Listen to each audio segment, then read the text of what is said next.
नमस्कार दोस्तों, मैं साकिब सूरी टीम एरिया से। ये वीडियो मैं MSEDCL द्वारा सोलर कैपेसिटी पर लगाए गए प्रतिबंध के बारे में जानकारी देने के लिए बना रहा हूं। MSEDCL ने एक बहुत बड़ा बदलाव किया है जो राज्य के लगभग 50 से 60% घरेलू सोलर उपभोक्ताओं को गंभीर रूप से प्रभावित करेगा। 13 फरवरी से सोलर वेंडर्स PM सूर्यघर योजना के तहत उपभोक्ताओं के लिए अपने उपयोग के अनुसार सोलर क्षमता की मंजूरी प्राप्त करने में असमर्थ हैं। पुराने नियमों के अनुसार ग्राहक अपनी बिजली खपत और भविष्य की आवश्यकताओं के अनुसार सोलर लगा सकते थे। अब नए बदलावों के अनुसार MSEDCL द्वारा उपभोक्ता की सोलर क्षमता को उनके पिछले 12 महीने की औसत खपत के आधार पर सीमित किया जा रहा है। यह महाराष्ट्र में उपभोक्ताओं द्वारा बुक किए गए 60% से अधिक सोलर ऑर्डर्स पर गलत प्रभाव डाल रहा है और यदि उन्हें सही सोलर क्षमता नहीं मिल पाती तो यह उपभोक्ताओं की मांग पर भी बड़ा असर डालेगा। कृपया ध्यान दें कि इस संबंध में आज तक कोई नीतिगत दस्तावेज या घोषणा नहीं की गई थी। यह बदलाव बिना किसी इंडस्ट्री कंसल्टेशन या आधिकारिक नोटिस के सीधे पोर्टल पर ऑलरेडी लागू कर दिया गया है। जैसा कि हम सभी जानते हैं, जब कोई अपने घर पर सोलर पैनल्स लगवाते हैं तो इंस्टॉलेशन के बाद अक्सर उनकी बिजली की खपत बढ़ जाती है। ऐसा इसलिए है क्योंकि वे पहले भारी बिलों के कारण बिजली का उपयोग सही तरीके से नहीं कर पा रहे थे, कंजूसी कर रहे थे, खासकर महाराष्ट्र में जहां बिजली देश में सबसे महंगी है। ग्राहक बिल बचाने के लिए इलेक्ट्रिक व्हीकल्स, एयर कंडीशनर्स या अन्य घरेलू उपकरण का उपयोग या खरीद करने से बच रहे थे, लेकिन सोलर लगवाने के बाद वे अपने खुद की पॉल्यूशन फ्री हरित बिजली जनरेट करके उपयोग करते हैं और उनकी जरूरत भी ऐसे में बढ़ जाती है। हो सकता है कि वे इलेक्ट्रिक व्हीकल खरीदने की योजना बना रहे हो जिससे राज्य में प्रदूषण कम होता है, या उनके परिवार बढ़ रहे हों, नए सदस्य आ रहे हों, या वे नए उपकरण जैसे washing machine, induction cooker, microwave आदि जोड़ रहे हों जिससे गृहिणियों का, लाडली बहनों का और माताओं का बोझ कम होता है और वो समय बचाकर कुछ और प्रगतिशील कार्य कर सकती हैं।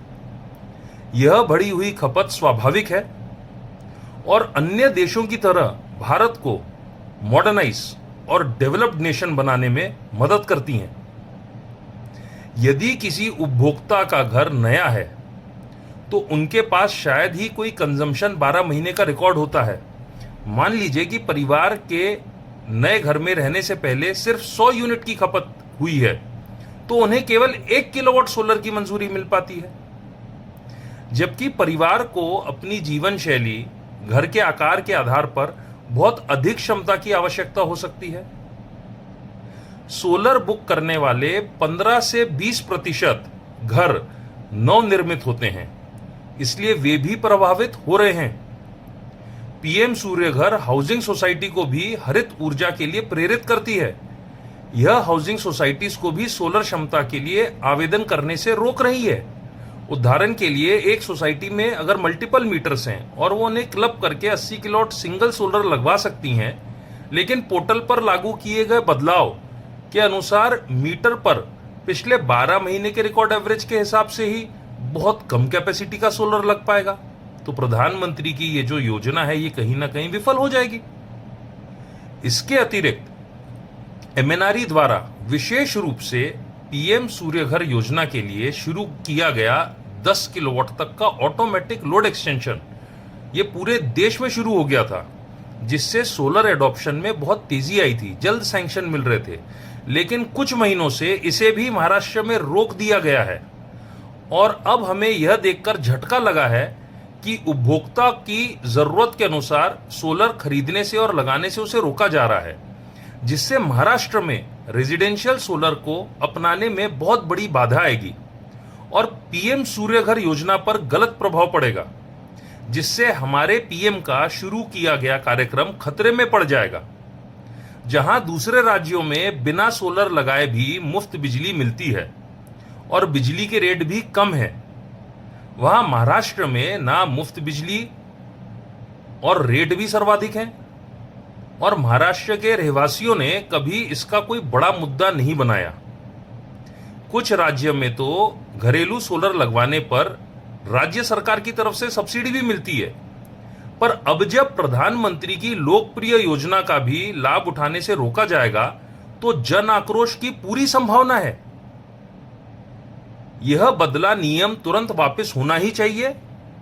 और कौन सा अधिकारी महाराष्ट्र सरकार की छवि को धूमिल कर रहा है, इसकी सख्त जांच और उपयुक्त कार्रवाई भी तुरंत होनी चाहिए। वर्तमान में प्रधानमंत्री की योजना महाराष्ट्र के 50,000 से ज्यादा घरों को हर महीने सोलर अपनाने में सशक्त करती है। नई नीति के बदलाव के साथ महाराष्ट्र में 60% से अधिक ग्राहक प्रभावित होंगे और मौजूदा सोलर के ऑर्डर रद्द हो जाएंगे। एमएसईडीसीएल का कहना है कि लोग अपनी क्षमता से अधिक का सोलर लगाते हैं, उससे उनका लॉस होता है। यह सरासर उल्टी बात है।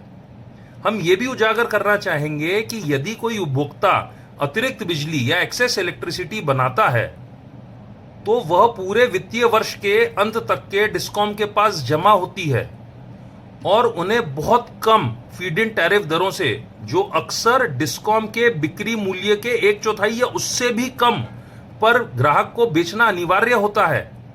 और यह राशि भी डिस्कॉम उपभोक्ता को भुगतान नहीं करती है, इसे भविष्य के बिलों में एडजस्ट करने की बात कहती है। यह व्यवस्था उपभोक्ताओं के लिए लॉस है क्योंकि यह सोलर उपयोग को हतोत्साहित करती है और डिस्कॉम के लिए बहुत लाभदायक है, जिन्हें इससे कई लाभ मिलते हैं, जैसे कि सोलर इंफ्रास्ट्रक्चर में उनका शून्य निवेश होता है, उन्हें हर महीने अतिरिक्त प्राप्त होने वाली जमा बिजली यूनिट्स पर कोई ब्याज भी नहीं लगता, उन्हें तुरंत लोकल बिजली मिलती है और उस पर कोई ट्रांसमिशन लॉस भी नहीं होता। उनकी बिजली खरीद दरों की तुलना में यह बिजली उनको साल के एंड में बहुत ही कम दर पर मिलती है, उसके भुगतान भी नहीं करना होता। इस बिजली उत्पादन से मुफ्त अतिरिक्त उन्हें रिन्यूएबल परचेज ऑब्लिगेशन लाभ भी मिलता है। इन लाभों के बावजूद डिस्कॉम द्वारा लिया गया ऐसा एक तरफा निर्णय पीएम सूर्य घर कार्यक्रम के तहत रूफटॉप सोलर को अपनाने में बाधा उत्पन्न कर रहा है और महाराष्ट्र की जनता को आक्रोशित कर रहा है। भारत में संयुक्त परिवार यानी जॉइंट फैमिली हमारी संस्कृति का एक अभिन्न अंग है और राज्य के नियमों के अनुसार एक ही घर पर अलग अलग मीटर लग सकते हैं एक ही परिवार के। परिणाम स्वरूप एक ही छत पर अक्सर कई सोलर इंस्टॉलेशन किए जाते हैं। यह देश भर में एक स्टैंडर्ड प्रैक्टिस है। एमएसईडीसीएल कुछ क्षेत्रों में एक ही छत पर कई सोलर इंस्टॉलेशन की अनुमति नहीं दे रहा है, यह हवाला देते हुए कि प्रति छत केवल एक इंस्टॉलेशन के लिए सब्सिडी वो देगा। एमएसईडीसीएल का प्रति छत केवल एक सब्सिडी देने का निर्णय इन जॉइंट परिवारों को प्रभावित कर सकता है, जिससे वे सौर ऊर्जा के लाभों से वंचित हो रहे हैं। सब्सिडी एमएनआरई द्वारा प्रदान की जाती है, ना कि एमएसईडीसीएल द्वारा, जो प्रधानमंत्री के महत्वाकांक्षी आवासीय सब्सिडी कार्यक्रम के तहत है। हम ऊर्जा मंत्री और महाराष्ट्र के सीएम से अनुरोध करते हैं कि वो ऐसे गलत फैसले लेने वालों पर सख्त कार्रवाई करे। पीएम सूर्य घर के अंतर्गत सोलर में रुचि रखने वाले बिजली उपभोक्ताओं में काफी असंतोष पैदा हो चुका है। सोलर वेंडर्स भी परेशान हैं कि उपभोक्ताओं से की गई कमिटमेंट्स बुरी तरह प्रभावित होंगी और उपभोक्ता भी खुद को ठगा हुआ महसूस करेंगे और सोचेंगे कि प्रधानमंत्री द्वारा शुरू की गई योजना उतनी उपयोगी नहीं है जितना कि वेंडर्स और मंत्रालय द्वारा प्रचारित किया जा रहा है। हमारा अनुरोध है कि समय रहते जल्दबाजी में किए हुए बदलाव को एमएसईडीसीएल तुरंत वापस ले और महाराष्ट्र की जनता को और ठेस ना पहुंचाए। हमारी संगठना प्योरली नॉन पॉलिटिकल है, जो केंद्र और राज्य सरकार के साथ मिलकर उनकी बनाई हुई नीतियों और स्कीमों को भरपूर प्रचार और प्रसार करती है, ग्राउंड लेवल पर इंप्लीमेंटेशन करती है, अच्छे काम के लिए अधिकारियों की सराहना भी करती है। पर इस प्रकार की जो हरकतें जो सरकार के प्रयासों का मजाक बनाए, इसे उजागर करने से भी हमारी संस्था पीछे नहीं हटती। ये वीडियो महाराष्ट्र के हर घर, हर व्हाट्सएप ग्रुप, फेसबुक और अन्य सोशल मीडिया प्लेटफॉर्म्स पर जरूर फॉरवर्ड करें, ताकि अगली बार बिना सलाह मशवरा के ऐसा कोई भी एक तरफा फैसला कोई अधिकारी ना उठाए। सही बदलाव और हर महाराष्ट्र के रहवासी के सहयोग की उम्मीद में धन्यवाद।